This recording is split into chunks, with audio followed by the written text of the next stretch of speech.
오늘 우리에게 주시는 하나님 말씀 봅니다. 로마서 1장 16절에서 17절까지 말씀, 우리 두 절을 함께 보겠습니다. 로마서 1장 16절과 17절입니다.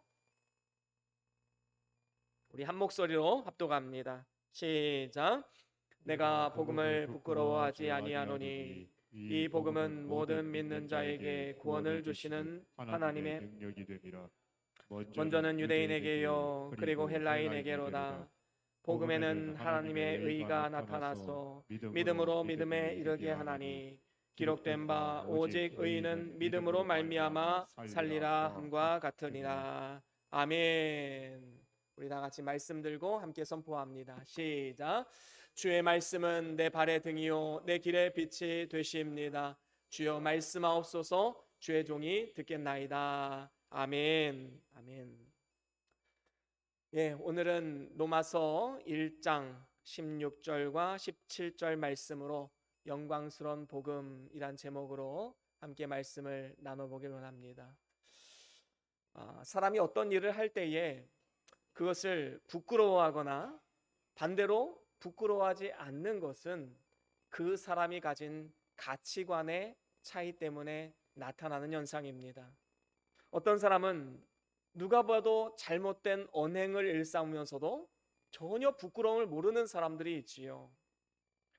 오히려 자기를 향해 지탄한 사람들 향해서 내가 뭐 잘못했는데 이렇게 오히려 당당하게 나아가는 사람들이 있습니다.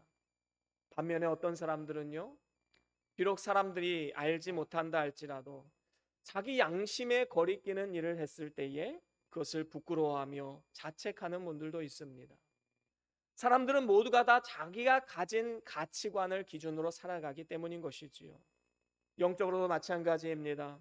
어떤 성도들은 밥을 먹기 전에 기도를 하는데 남이 볼까 두려워서 그냥 질끈 감았다 뜸으로 인해서 내가 기도했다 하고서는 밥을 먹는 그러한 경우도 많이 있지요. 반면에 어떤 분들은 어디를 가든지 무엇을 하든지 내가 그리스도인임을 당당하게 밝히고 자랑스럽게 당당하게 삶을 살아가는 분들이 있습니다. 어떤 차이일까요? 가치관의 차이입니다. 쉽게 말해서 나의 삶을 이끌어가는 것은 내가 과연 무엇을 바라보고 무엇의 가치를 두고 살아가느냐, 거기에 달려있다라는 것입니다. 여러분들이 가치 있다 생각하면 당당할 것이고 가치가 없다 생각하면 부끄러워할 것입니다. 여러분, 복음은 어떻습니까? 부끄러운 것일까요? 아니면 영광스러운 것일까요? 영광스러운 것이지요. 복음은 우리에게 너무나도 영광스러운 것입니다. 우리가 만약에 세상 속에서 세상 사람들의 눈치를 보고 세상에서 주눅들어 살아간다면 우린 절대로 복음적인 삶을 살 수가 없는 것이지요. 우리는 복음이 얼마나 영광스러운 것인지 그리고 그 가치를 알아야 됩니다. 여러분, 복음이란 무엇입니까? 죄와 사망으로 영원한 불구덩이에 들어갈 수밖에 없던 우리들을 사망에서 생명으로 옮겨준 놀라운 것이지요. 그래서 이것을 우리는 기쁜 소식, 복된 소식 해서 복음이다라고 우리는 부릅니다. 그 복음의 내용은 무엇입니까? 예수님의 탄생과 예수님의 죽으심, 예수님의 부활과 승천과 재림, 이 다섯 가지가 이 복음의 핵심인 것이지요. 이것이 우리에게 최고의 가치가 되는 것입니다. 예수 그리스도의 복음은 우리의 인생을 변화시키고 우리의 인생의 목적과 방향을 설정해 줍니다. 우리의 영혼을 좌우하는 너무나도 중요하고 가치 있는 것이지요. 그렇기 때문에 우리는 어떠한 핍박과 환난이 온다 할지라도, 또한 어떠한 어려움이 온다 할지라도 절대로 복음을 포기하지 말고 그것에 최고의 가치를 두고 자랑스럽고 영광스럽게 여겨야 하는 것입니다. 여러분, 복음이 우리에게 영광이 되는 이유가 무엇입니까? 오늘 본문을 통해서 세 가지로 한번 말씀을 나눠보길 원하는데요. 그 첫 번째는 구원을 주시는 능력이 되기 때문에 복음은 우리에게 영광이 되는 것입니다. 여러분, 사람이 이 세상에 태어나서 많은 재물과 권세와 영광을 누린다 할지라도 만약에 구원을 받지 못한다면 모든 것이 다 헛된 것이 되고 맙니다. 그래서 구원받는 것은 가장 중요한 것이지요. 그래서 복음 외에는 구원의 길이 없음을 알고 우리는 복음적인 삶을 살아가야 합니다. 특별히 오늘 본문 16절 중간에 보니까 복음은 모든 믿는 자에게 구원을 주시는 하나님의 능력이다라고 분명히 말씀하고 있습니다. 여기서 이 능력이라는 단어가 헬라어 원어로 보면 듀나미스라는 단어인데 이 단어의 어원이 뭐냐 하면 이 어원을 쓰는 단어가 바로 다이나마이트라는 단어입니다. 여러분 그 산을 파괴할 때 다이나마이트에 불을 붙이면 어떻게 됩니까? 아무리 큰 돌산이라 할지라도 돌이 다 깨어져 나갈 수밖에 없는 것이지요. 이와 같이 복음은 하나님을 대적하는 견고한 진을 파괴하는 능력이 있기 때문에 구원받은 우리들이 하나님의 능력을 경험할 수 있게 되는 것입니다. 하나님은 모든 믿는 자들을 그의 전적인 능력으로 구원하시는 분이십니다. 그런데 세상은 어떻습니까?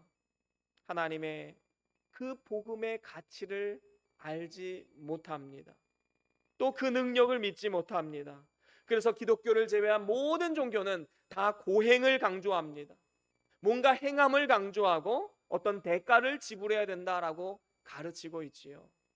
불교는 어떻습니까?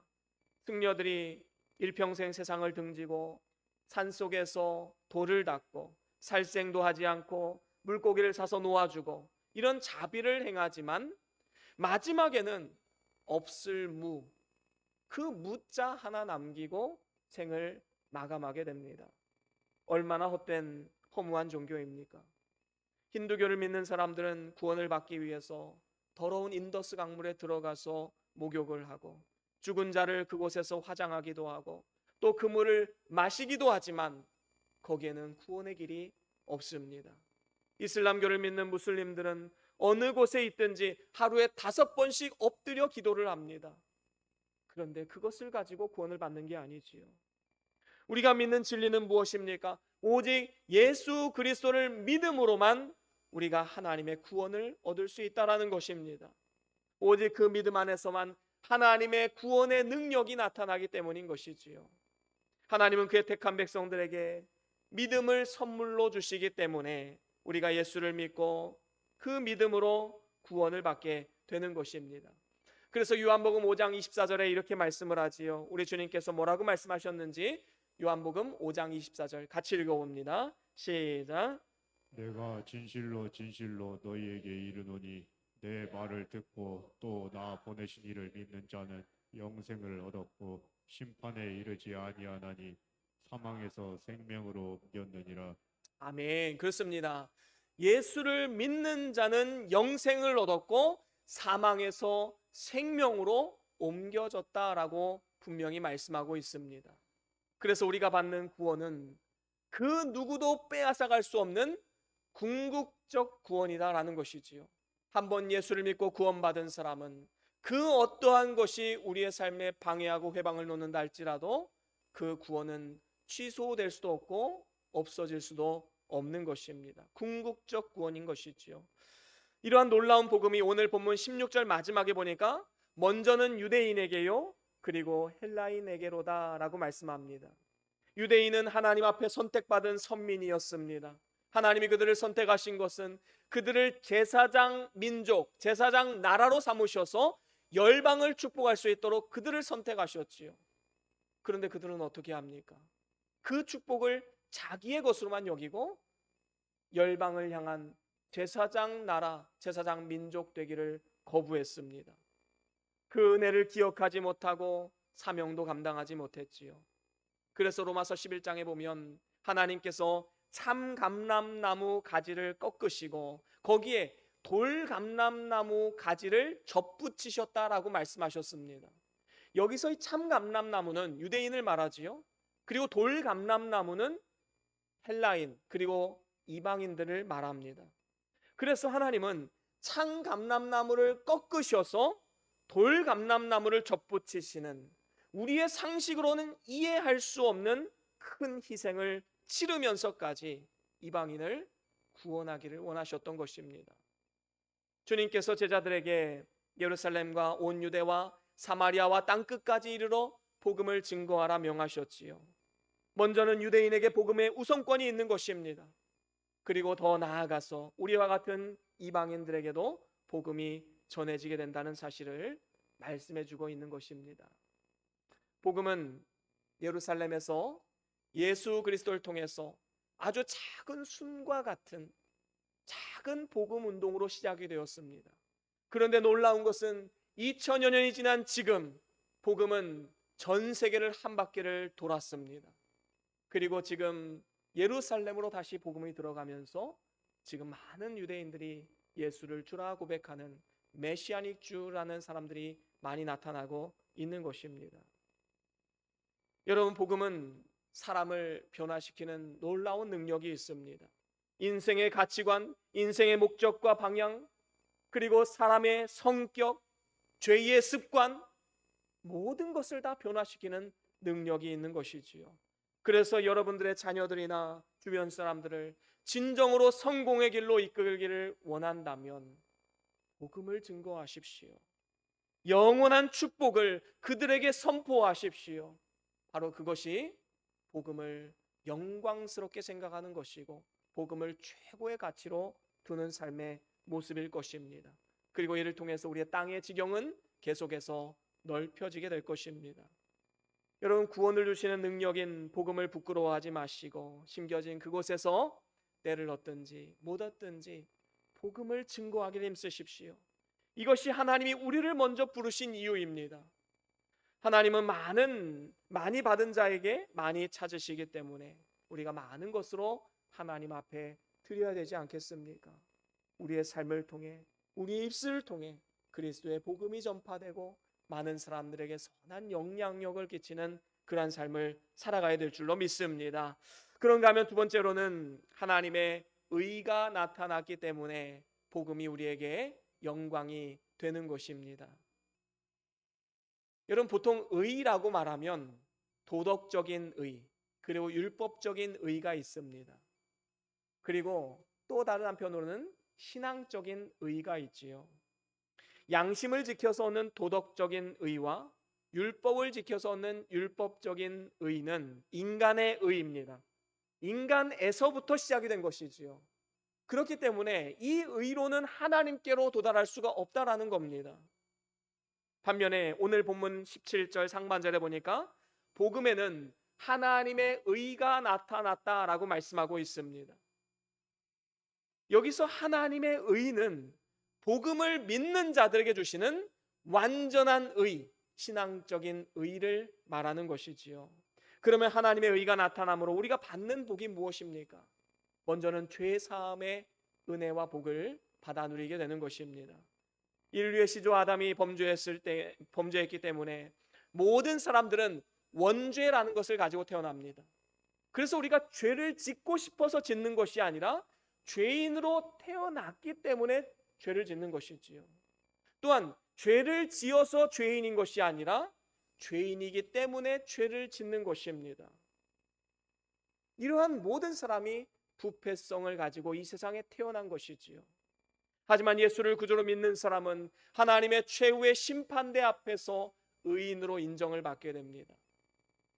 그 근거가 무엇입니까? 로마서 4장 25절에 보니까 이렇게 말씀을 합니다. 우리 같이 함께 읽어보겠습니다. 로마서 4장 25절입니다. 시작. 예수는 우리가 범죄한 것 때문에 내줌이 되고 또한 우리를 의롭다 하시기 위하여 살아나셨느니라. 아멘. 그렇습니다. 예수님께서 자기 육체를 십자가에 내어주시고 다시 살아남으로써 우리가 의롭다 함을 받게 된 것입니다. 그렇습니다. 하나님께서 자기도 의로우시고 예수를 믿는 자들도 의롭다 하시려고 독생자를 십자가에 내어주신 것이지요. 그래서 이제는 그리스도 예수 안에 있는 자들에게는 결코 정죄함이 없다라고 성경은 분명히 우리에게 선포했습니다. 누구든지 예수를 믿고 회개할 때에 하나님께서 그 허물을 도말하시고 그 죄를 더 이상 기억하지 않으시겠다 약속하셨지요. 이렇게 우리가 하나님의 의를 얻어서 믿음으로 정죄함을 면할 뿐만 아니라 우리는 이제 믿음으로 천국에 이르게 됩니다. 정죄함도 없고 이제는 천국에 이르게 되는 것이지요. 예수님께서 말씀하셨습니다. 너희의 의가 서기관과 바리새인의 의보다 더 낫지 아니하면 결코 하나님 나라에 갈 수 없다라고 말씀했습니다. 여러분 한번 생각해 보십시오. 바리새인의 의가 어떤 의입니까? 그는 토색하지 않았고 불의하지 않았고 간음하지 않은 자들이고 일에 2번씩 금식하고 소득의 11조를 드리고 철저하게 율법을 따라서 살아갔던 삶이었습니다.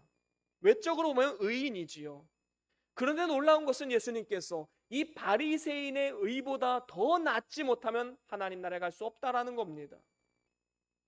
여러분, 우리가 보기에 철저한 의인이었던 바리새인들의 삶보다 더 나은 의가 세상에 어디 있겠습니까? 그 의는 바로 예수님이 행하신 십자가의 피가 묻은 대속의 옷, 아름다운 옷, 의의 옷을 말하는 것입니다. 그래서 예수님이 나의 죄를 위해서 십자가에 달려 죽으시고 부활하셨다는 그 사실을 믿음으로 받아들이는 그 사람은 예수님이 이뤄놓으신 의를 가지고 당당하게 나아갈 수 있는 것입니다. 내가 행한 의를 가지고 나아가는 것이 아니라 하나님이 행하신 의, 예수님께서 십자가를 통해서 이루신 그 의의 옷을 입고 당당하게 나아가게 되는 것이지요. 이것이 바로 복음이 우리에게 영광이 되는 이유인 것입니다. 여러분, 내 의를 가지고 나아가는 것이 아니라 예수 그리스도의 그 피 묻은 의의 옷을 입고 나아가십시오. 그러면 하나님께서 우리를 기뻐 받아주시고 영원한 축복, 영생의 기쁨을 누리게 해주실 줄로 믿습니다. 그런가 하면 마지막으로 세 번째, 복음이 우리에게 영광이 되는 이유는 믿음으로 살게 하기 때문에 우리에게 영광이 됩니다. 오늘 본문 17절 하반절에 보니까 믿음으로 믿음에 이르게 하나니라고 말씀하고 있습니다. 이 말씀은 불완전한 믿음에서 온전한 믿음으로 나아간다, 그런 의미가 아닙니다. 믿음을 강조해서 표현한 것이지요. 그래서 그 다음에 이렇게 말을 합니다. 기록된 바 오직 의인은 믿음으로 말미암아 살리라 하니라 라고 말씀합니다. 여러분, 의인은 믿음으로 말미암아 살리라, 이 말씀은 성경에 4번 등장을 하지요. 그만큼 중요하기 때문에 반복적으로 나오는 것입니다. 그리고 이 말씀은 종교개혁의 동기가 된 성경 말씀이지요. 여러분, 이 종교개혁 그 당시에 로마 카톨릭은 썩을 대로 썩어서 교황 주권주의, 성상 숭배, 그리고 행위구원론, 면죄부 판매, 이러한 성경에 위배되는 일들을 자행하고 있었습니다.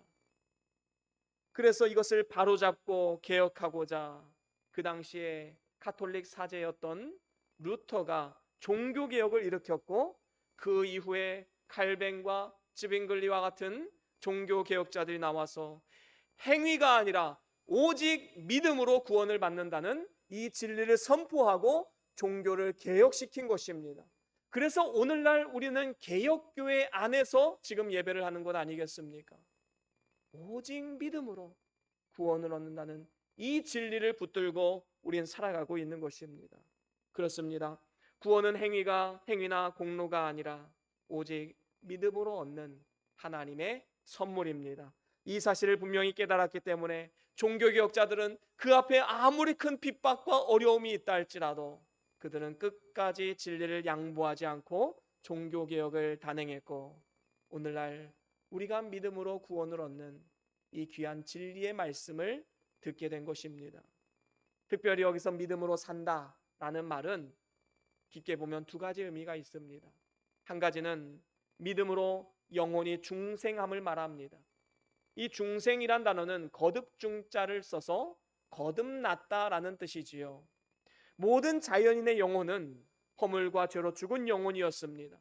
영혼이 죽었다는 것은 우리의 창조주 되신 하나님과 관계가 끊어졌음을 말하는 것입니다. 그 죽었던 영혼이 다시 살아나는 것, 중생, 거듭나는 것, 바로 예수 그리스도의 십자가의 피, 대속의 은혜로 가능한 것입니다. 이렇게 믿음으로 거듭났다면 이제 어떻게 됩니까? 자라나야 되지요. 우리가 만약에 믿고 구원받고 천국 가는 것만 목표라면 우린 지금이라도 빨리 천국에 가는 것이 우리에게 큰 복이 될 것입니다. 하지만 하나님께서 이 땅 가운데 우리를 남겨두신 이유가 무엇일까요? 자라나라는 것입니다. 좀 더 자라나서 하나님 나라에 오라는 것이지요. 에베소서 4장 15절에도 이렇게 말씀을 합니다. 같이 읽어봅니다. 에베소서 4장 15절 시작. 오직 사랑 안에서 참된 것을 하여 범사에 그에게까지 자랄지라. 그는 머리니 곧 그리스도라. 아멘. 그렇습니다. 여러분, 이전에는 해를 끼치고 악을 해가던 사람도 믿음 이후에는 사랑 안에서 참된 것을 행하고 남에게 유익을 주는 선한 사람으로 변화되어야 하는 것입니다. 예수를 마음에 품고 말과 행동이 점점 예수를 닮아가는 작은 예수로서 우린 살아가야 마땅한 것이지요. 그래서 거듭난 영혼은 반드시 자라나야 합니다. 베드로전서 2장 2절에도 보면 이렇게 말씀합니다. 우리 같이 함께 읽어봅니다. 베드로전서 2장 2절 말씀 함께 읽어봅니다. 시작. 갓난 아기들 같이 순전하고 신령한 젖을 사모하라. 이는 그로 말미암아 너희로 구원에 이르도록 자라게 하려 함이라. 아멘. 그렇습니다. 여러분이 갓난 아기들 엄마의 그 젖을 사모하지요. 배고프면 울부짖습니다. 간절히 원합니다. 바로 그러한 마음으로 우리 그리스도인들은 살아가야 된다는 것이지요. 하나님 말씀을 사모하고 그 말씀을 부지런히 먹고 자라나야 됩니다. 아기들은 엄마를 신뢰하지요. 엄마가 주는 것은 다 나에게 유익이 된다라는 기본적인 생각을 가지고 있습니다. 우리가 진정으로 하나님 말씀을 신뢰하고 그 말씀을 사모하며 따라간다면 우리가 왜 변화되지 않고 왜 바뀌지 않겠습니까?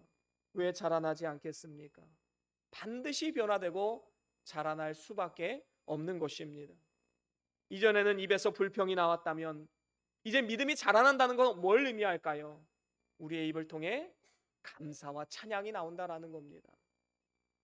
우리의 입에서 하나님을 향한 신뢰를 찬양하고 또 하나님을 향한 감사를 노래하는 삶, 바로 그러한 삶이 우리의 삶이 자라나고 있다는 증거이지요. 우리가 잘 아는 하박국 선지자는 무화과 나무가 무성치 못하고 포도나무 열매가 없고 또 감람나무에 소출이 없고 밭에 식물이 없고 우리의 양이 없고 외양간에 소가 없을지라도 나는 여호와 하나님으로 인하여 기뻐하노라 라고 선포를 합니다. 여러분, 도대체 이렇게 다 망해도 기뻐하고 즐거워할 수 있는 그 원동력은 어디서 나오는 것일까요? 바로 하나님은 우리에게 좋은 것만 주신다는 강한 신뢰에서 나오는 것 아니겠습니까?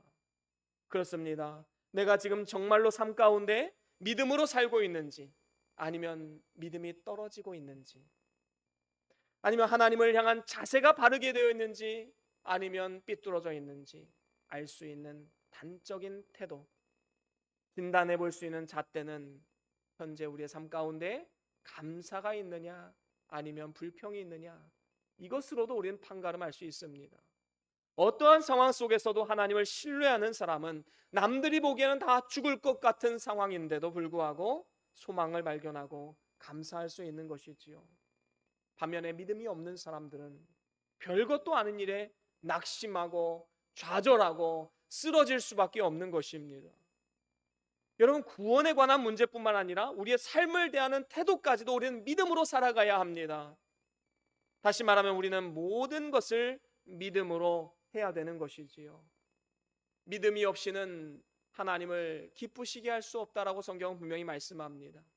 그렇습니다. 하나님은 오늘도 믿음으로 사는 사람이 누구인가? 저 하늘에서 우리를 살펴보고 계십니다. 그리고 한 사람 한 사람 선택하셔서 하나님은 그의 뜻을 이루는 아름다운 도구로 우리를 사용하시는 것입니다. 하나님의 역사를 이루어 가시는 것이지요. 이제 말씀을 마무리합니다. 이 세상에서 우리가 복음을 부끄러워하면 하나님 앞에 가서도 하나님이 우리를 부끄러워하실 것입니다. 그래서 우리는 복음을 부끄러워하지 말고 영광스럽게 생각해야 되는 것이지요. 여러분, 복음이 우리에게 영광이 되는 이유가 무엇입니까? 세 가지로 말씀드렸지요. 첫 번째는 구원을 주시는 능력이 되기 때문입니다. 두 번째로는 하나님의 의가 나타났기 때문입니다. 그리고 세 번째로는 우리로 하여금 믿음으로 살 수 있도록 힘과 능력을 공급해 주시기 때문인 것입니다. 그래서 우리는 이 영광스러운 복음을 위해서 때로는 고난도 각오해야 합니다. 하나님이 우리에게 은혜를 주신 것은 그를 믿을 뿐만 아니라 그를 위하여서 고난도 함께 받아야 한다고 분명히 성경은 말씀합니다. 복음은 받았는데 난 고난은 거부한다. 그건 말이 안 된다라는 것이지요. 때로는 고난과 핍박도 복음과 함께 받는 것, 이것이 우리에게 얼마나 큰 영광이 되는 줄 알아야 되는 것이지요. 뿐만 아니라 영광스러운 복음을 땅끝까지 전하는 것이 그리스도의 사명입니다. 선교사가 되어서 먼 나라에 가서 선교하는 것은 어떤 특별한 사람에게 주신 특별한 사명이지요.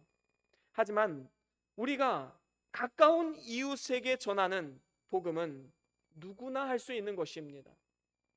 또한 선교사님을 위해서 기도하고 선교 헌금에 동참하는 것도 선교에 참여하는 것이지요. 선교사님이 받는 복을 우리도 누릴 수 있게 되는 것입니다. 이것이 바로 복음을 위해 사는 삶이지요.